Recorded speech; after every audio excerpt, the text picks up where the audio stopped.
Hi everybody, this is Peyton, and I'm doing another review for my friends at Omnia Consumit today. And today I'm reviewing Total War Rome 2 Emperor Edition. So let's talk about this. First of all, this game is incredibly easy. I mean, I have a ton of cheat mods installed, and as if this game needed to be any easier. So I want to talk about the units first here before we go any further. Now, this game is incredibly and almost offensively historically inaccurate. I mean, for example, where is it? Rome, right here. Rome.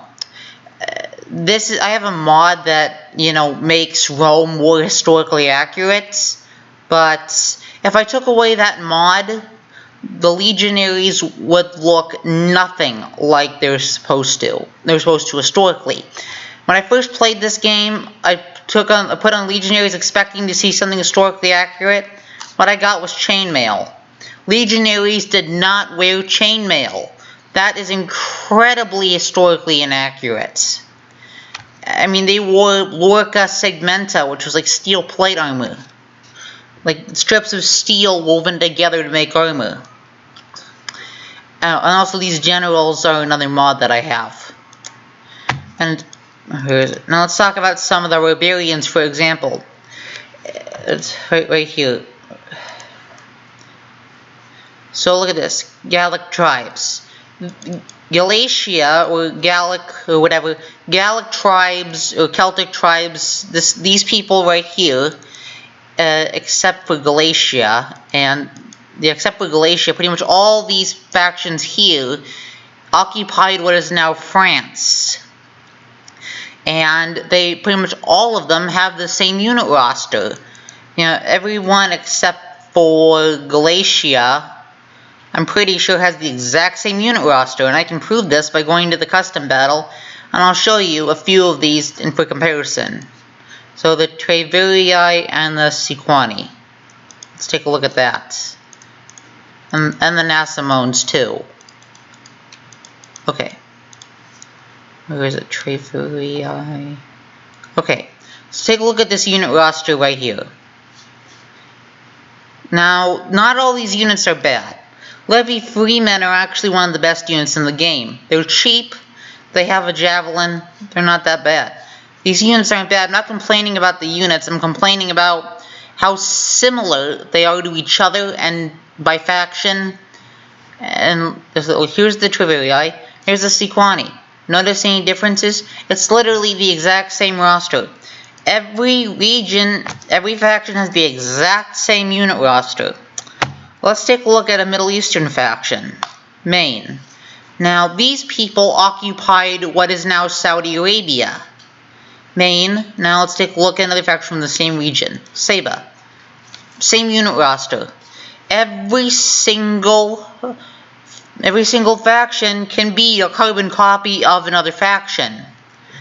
Only the factions that are made playable by the game's developers to begin with had unique units. It's almost like they forgot creativity. So, in addition to being completely historically inaccurate, they basically failed on creativity. And I also want to talk about something else, the ridiculous public order and food demands. For public order is province-wide, and every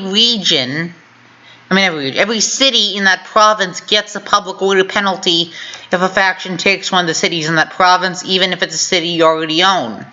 So that means that every city in that province gets a public order penalty if you take one, even your own settlements, which is completely ridiculous.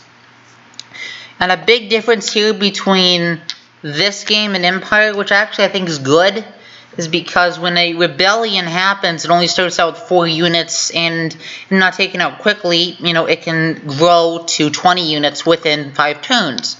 That's good, because it gives you some time to call the rebellion. Sorry, a bottle cap just fell on the floor. So, in Empire Total War, a rebellion would spawn a full 20 unit stack, and that would have been extremely difficult to take down. Not sure if that's historically accurate or not, But let's take a look at another faction here. Let's take a look at Rome. This is a mod right here, but this is the original Rome. Now, like I said, a lot of this is mods.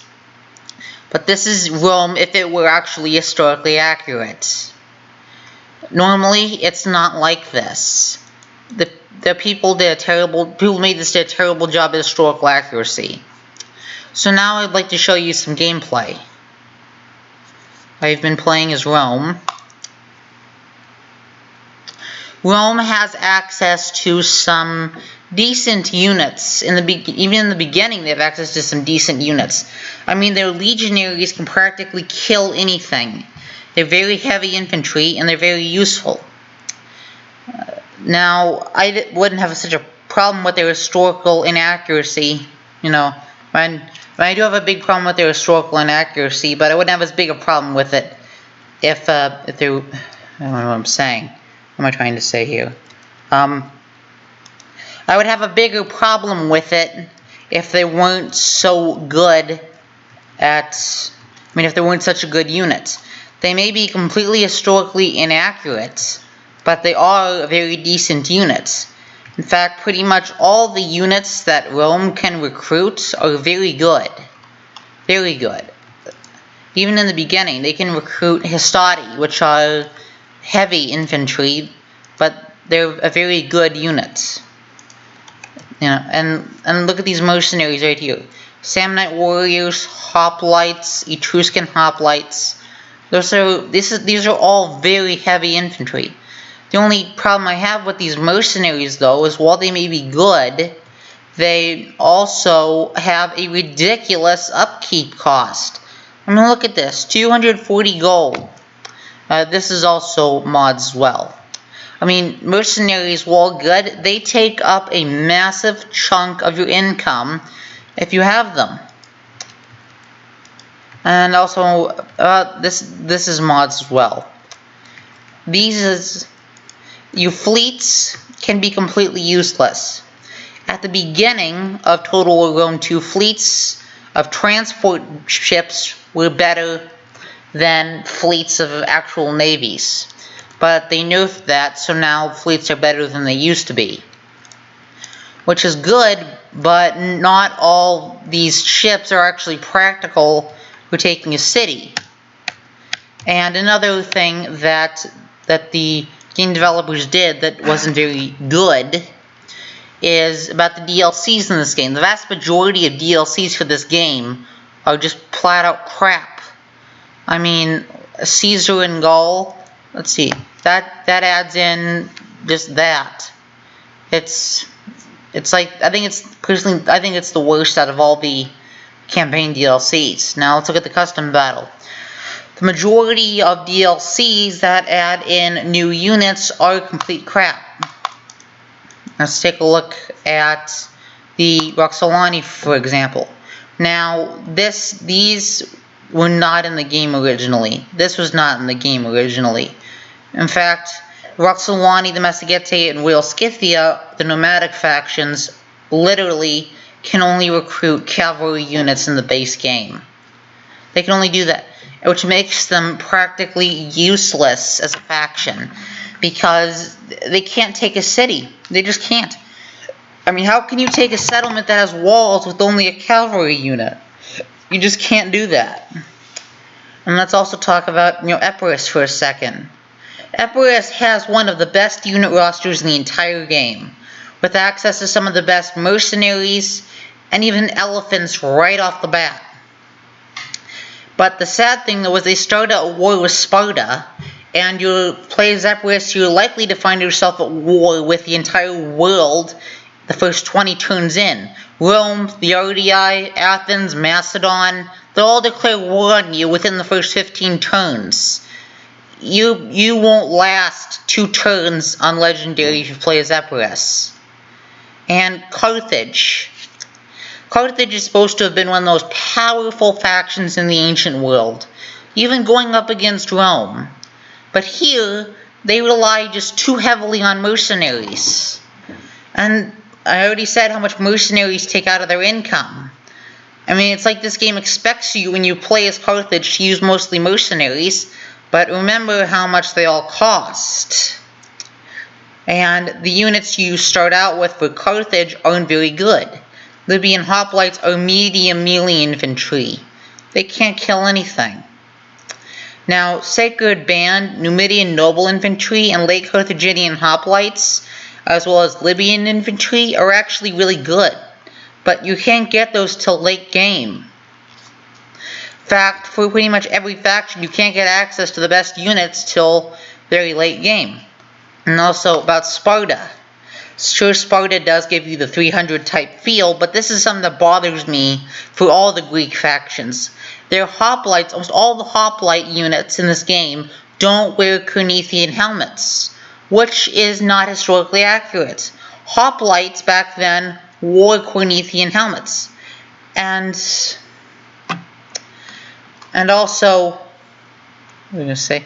The Spartan campaign is not easy, because you start out being only able to recruit crap units, and you're landlocked by Athens. And if you want to get a good trading port right off the bat, you're going to have to take Athens. But the problem with trying to take Athens is that at the beginning, Athens is your #1 ally. And you start at war with Epirus. So, if you attack Athens, you'll basically lose the ability to get an alliance with practically anybody for a long time. Now let's talk about Egypt.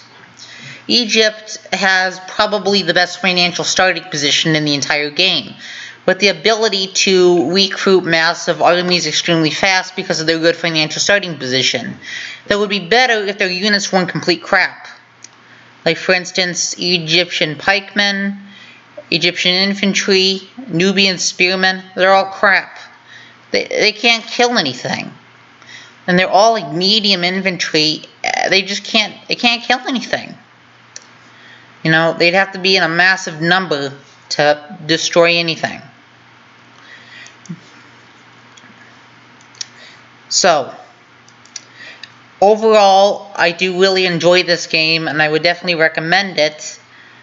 But if you're looking for a challenging game that will challenge you, this I would not recommend. And there is a Blood and Gore DLC, but that's optional. So you don't have to have blood and gore in this game if you don't want to have it, which is something that I enjoy, being able to choose whether or not there's blood and gore. Games like Fallout 4 didn't give us that choice, and end up just becoming flat out disgusting.